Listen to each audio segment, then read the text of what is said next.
सुनिए ये तिलावत।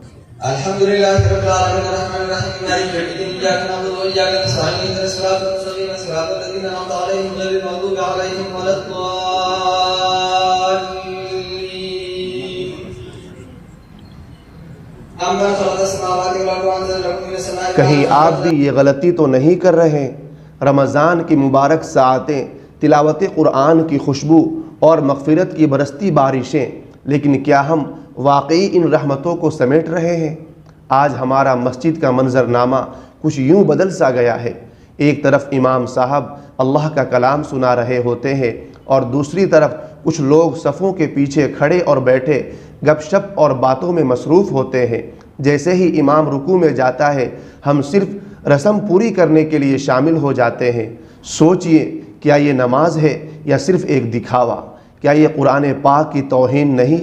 कुरान को नीयत, ध्यान और दिल की तवज्जो के साथ सुनना ही असल इबादत है। ये सुनहरे लम्हे सुस्ती और बातों में ज़ाय करने के लिए नहीं, बल्कि अपनी आखिरत संवारने के लिए है। आइए आज अहद करें कि अपनी इबादत की कदर करेंगे, जिस्म और रूह दोनों के साथ तिलावत इलाही में गर्क होंगे और इस बाबरकत महीने की हकीकी बरकतें समेटेंगे।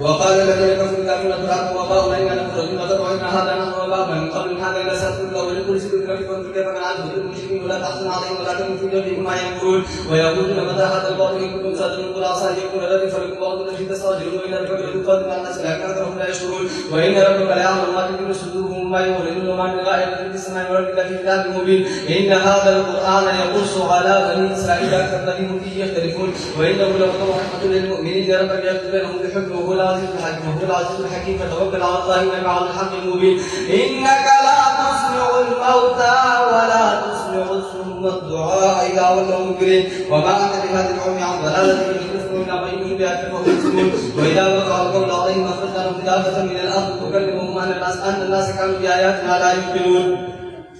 ويوم نحشر بكل أمة فوجا ممن يكذب بآياتنا فهم يوزعون حتى إذا جاءوا قال كذبتم بآيات ولم تحيطوا بها علما ماذا كنتم تعملون ووقع القول عليهم بما ظنوا فهم لا يدخلون ألم يروا أنا جعلنا الليل ليسكنوا فيه والنهار مبصرا في ذلك الآيات لقوم يؤمنون ويوم ينفخ في الصور ففزع من في السماوات والأرض إلا ما شاء الله وكل أتوه داخل